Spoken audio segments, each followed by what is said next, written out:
some defenses have had success with too high against Kansas City. What's your view of just how that functions against a team with that much speed? I mean, it's been good. Diving into the film and watching the teams that had success against him. You're going to pick out things from all those games and try to implement it into yours. So, we're going to keep on watching the film and just put together a solid game plan. What's the balance between you want to adjust and kind of cater your defense to your playing that week, but also at the same time you want to make sure you're doing what you do best, whatever that is? Typically that's how it is. As far as just our defense goes, we feel like we can play everything. We can do anything. So, ours is just we go into the week every week and just try to have the same mentality. And the scheme and everything will take care of itself as long as our mentality is good. What are the most unique challenges the Chiefs provide you? Just speed. They have a lot of speed, at all levels. And it's a real solid duo in Kelsey and Tyreek. So that presents a challenge in itself, and then to have a quarterback like Mahomes throwing the ball, it's always going to be challenging. But we get paid just like they do. 2.3 seconds turned into 4.6 this week with the way they extend plays and want them.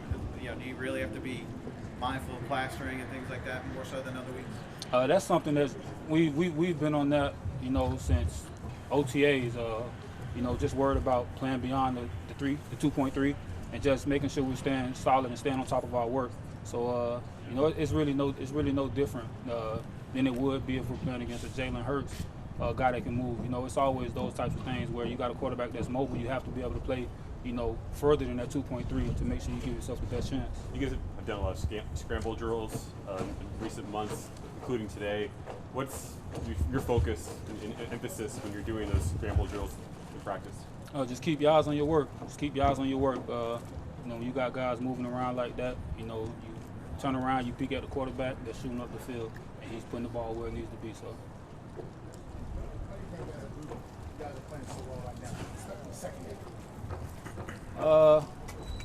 We're just a tight group.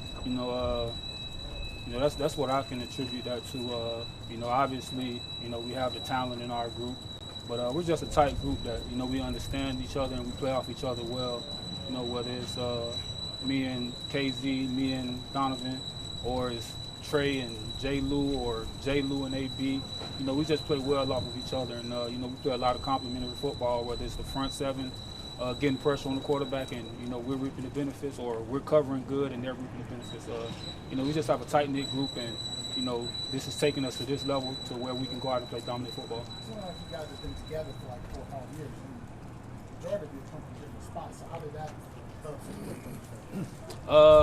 It's just want to. We know what our goals are, and our goals are still in front of us. So, if that's what you want to accomplish, it's things have to get sped up. We haven't been together for 3-4 years like some teams have. And they have, got a group that's been together for so long that they're used to playing with each other. They understand each other. We haven't had that time, so our clock has been sped up. We have to get on the same accord and be able to go out and play great ball. And I think that's what's happening. Since OTA has just always been around each other.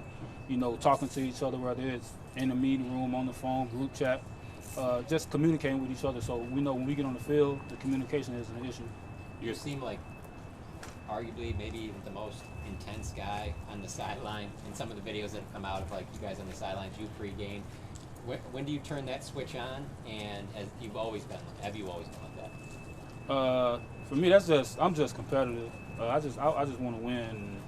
If something's going on that's not in the same line as winning, then it kind of comes out. But as long as we're out and we're playing good ball and we're winning and everybody's doing their job, then I'm cool. But when I see things kind of slipping away and I know we're better than what we're putting out on the field, then that's when it comes. And it's just I got to get everybody on the same page, and we have to get back to what we know we can do. You guys have played a lot of quality tight ends this season. Obviously, probably the best one you'll face on Sunday.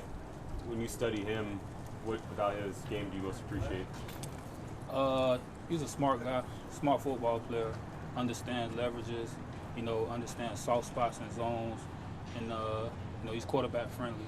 So, those are just some of the things that I'm willing to speak on about them. But it's gonna be a challenge, and I'm up for it. I don't really got too much more to say about it. Yeah. On this past Sunday, you guys really bottled up Kyle Pitts for the final 3+ quarters after he had a bit of a fast start. What do you think was behind you guys really shutting him down for most of that game? Just playing ball, following the game plan, and we're not doing too much. We just, when the play is called, we're playing the play, and whoever was matched up on them for that particular play just went out and did their job, and that's just exactly what it has to be. Not trying to do too much, not trying to be a superhero, Superman out there. Just go out there and play ball, make plays within the scheme. Thanks, Jayron. Thank you. Appreciate it. Thank you.